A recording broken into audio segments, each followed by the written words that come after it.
Hello, welcome to your lesson on functional notation. These are two examples of functional notation right here. Let's take some notes. Notes page has been provided to you. To begin, this part is not on the notes page, but it's just an introduction to functional notation. Why is it important? The reason is quite simple. Let's take a look at this example given to you here. Here you have this equation and this equation, and you're given this. And you're looking for a y value. So when x equals 3, what is y? Well, you may be stuck between these two values, 11 and 3, because when you put x value, an input of 3 here, this produces 11. However, when you put an x value of 3 into this equation, you get a value of 3. So which one is the answer? Well, in this case, it's kind of ambiguous. It doesn't tell you into which equation are we substituting this value.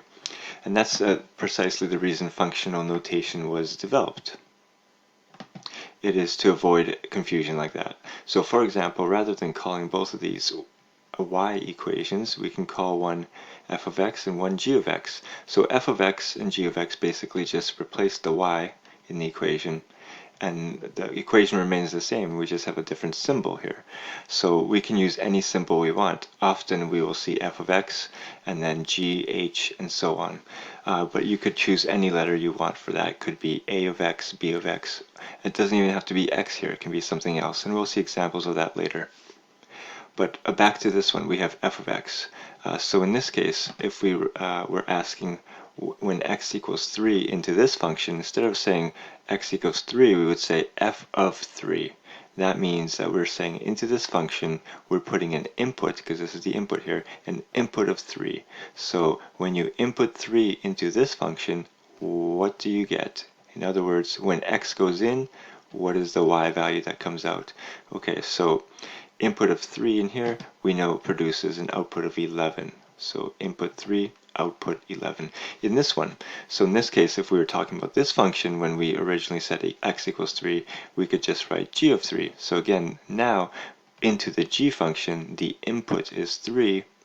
What is the output? And in this one, we know when 3 goes in, 3 comes out. So that's our output. That clears up the confusion.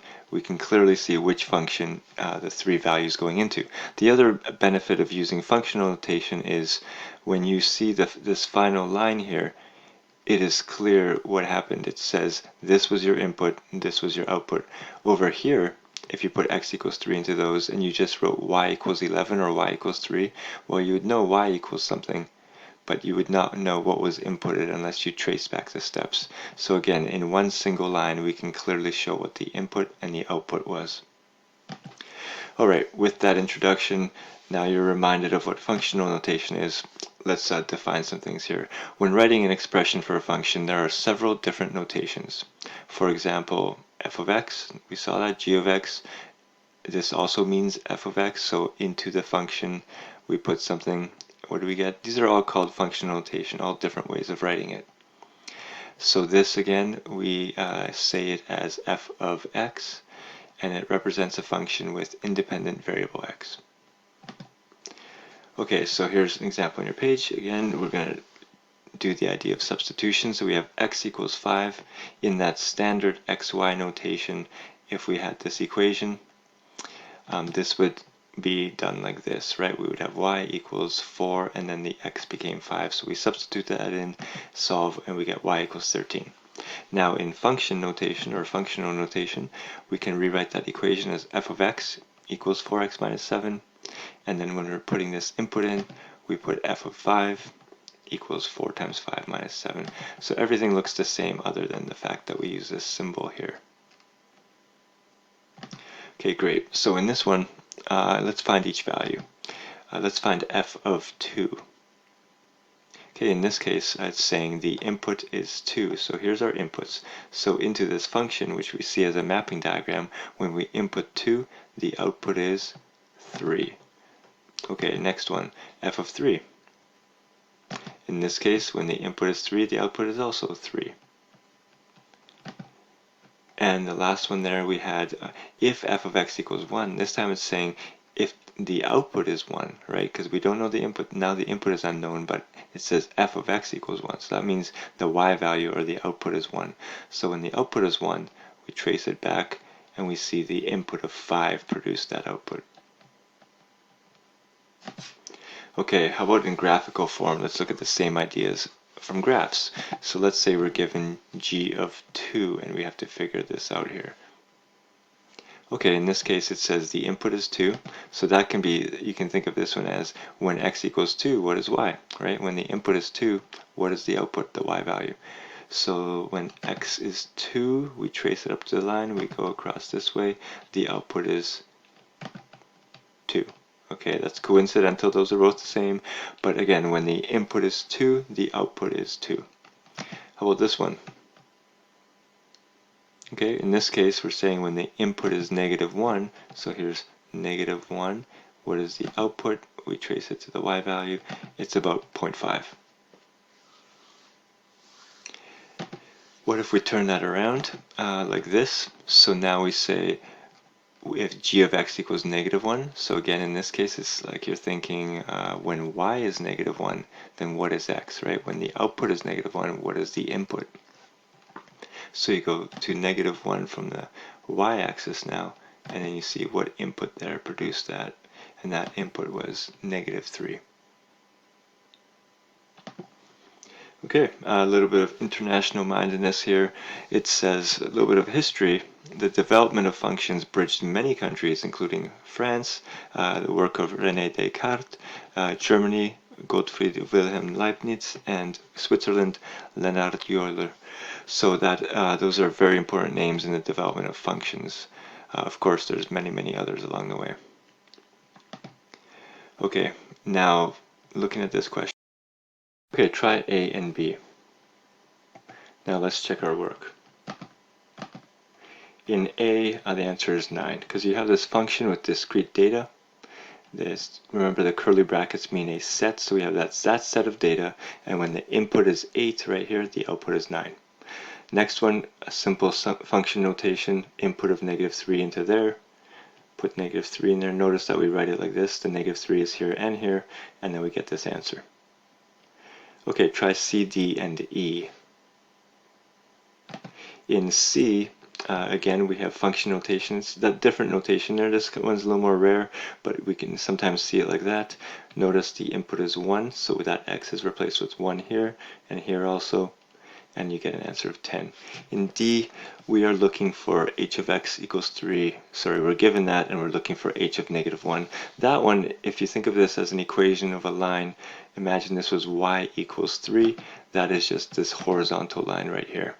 So if you have a horizontal line like that, and you take different inputs, for example, an input of -1, so x value of -1, you go up, the output is 3. The point is that there's no x here in the equation, therefore no matter what your input is, no matter what x value you're putting in here, this will always remain 3, and we can see that on that line. Another x value could be 5, so input of 5, it's still an output of 3. That's how that one works. And last one, f of 4 for the graph. So looking at this graph that was given to you with discrete data, input is 4, output is 5 right here. So those are pretty simple, but just make sure you understand all the details there. Okay, next one, try A, B, and C here. We have this function, we're looking for these 3 inputs. And check your work here. Again, make sure you use the proper notation. The input goes here and here. Here's our answers, -4, -1, and -30,001.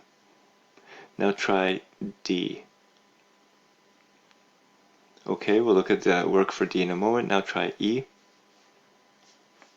And here we go. So for D, the input is now A. The input doesn't always have to be numerical. It can be an algebraic expression like this. So now A goes into the equation. So A goes here, and then A goes into the function. So we see A's in both places, and we have this function. And then E, the input is now x plus 1. Again, we can input anything we want. So this is an algebraic expression. So x plus 1 replaces this x here. So notice that became x plus 1 squared, because that x was replaced by this whole thing. Then follow the work in expansion, and we have this. Alright, this is also kind of a simple thing, but very important. I see this error made a lot, so make sure you look at E closely and understand what happened there with the replacement. So let's take a look at this word problem. We have a volume formula, and functions are often written in this form when we have context with using different letters here. So here it says the volume of gas left in a car's tank after traveling d kilometers. So the input is the number of kilometers, a distance, and the output is your volume. So here's our formula. Let's see if you can answer A. Okay, if for A we have this. This means the volume of gas left in the tank after traveling 250 kilometers. Alright, because your input is the distance. And then V, we're looking for V. So if you put that input in and calculate, you get this. That's the amount of gas left after that many kilometers are driven. Try B. Okay, in B, make sure you understand now that V of D equals 10. So that's like saying I know the volume. And don't be confused by this D here, right? This means I know the volume. So I know the volume and the D is the one you need to know. So knowing the output of 10, what is the input? D value. So knowing the output, so here's the equation set equal to 10, and then you solve backwards for D. So solving, and you get this D value. Alright, in C, what values of D do not make sense? Let's take a look. D cannot be negative because you cannot drive negative distance. Also, D cannot be greater than the distance the car can travel in a full tank, right? You cannot put an input distance value that's going to take you beyond an empty tank. So this is how it can be written. D can be between 0 and n, where n is the distance it can drive on a full tank. Those are the only possible D values that will work for this equation. And that's very important when we talk about functions. Function or rule will not apply to every possible situation. It can apply to only a certain set of numbers, and that's what we're showing here. Okay, let's try this one. Nikita is planning a sport banquet. He must pay $320 to rent the room and $20 per person for the dinner. It says express the total cost, so what is the total cost to him, as a function of the number of people who attend. So you're going to write a function C of n equals something with n in it. Okay, check your work here. We have C of n equals 20n plus 320. This is the cost that he will pay no matter how many people attend. And then he will pay $20 per person that comes. So if there was one person that was coming, he would pay 320 plus 1 times 20. If there was 5 people that are coming, he would pay 320 plus 20 times 5. So there's your function. It is linear. Simple linear rule. This is our slope. This is our y-intercept. Alright, so now try B. For B, the notation would be this, right? We are inputting 125 guests into the function, and we're seeing what the output is, the cost. So there it is, and we get the output, this cost value. How about try C? In C, we're using the function backwards again. This time we know the cost, and we're trying to see how many people attended. So we know C of n equals 1250. So that replaces the C of n, and we're going to solve it backwards to find out, well, how many people was that? So we solve to get about 46 people. And finally in D, what do you think the constraints are on this function? Or on the n values? In this case, n can be between 0, again we can't have negative guests, and a, where a is the capacity or the number of guests that the room can handle. Okay, let's talk about drawing versus sketching. Please pause the video and read this carefully. Okay, now that you've paused it and read it, you should know when you see the command term draw, it means draw a detailed sketch with as many details as you can. Sorry, draw a detailed graph.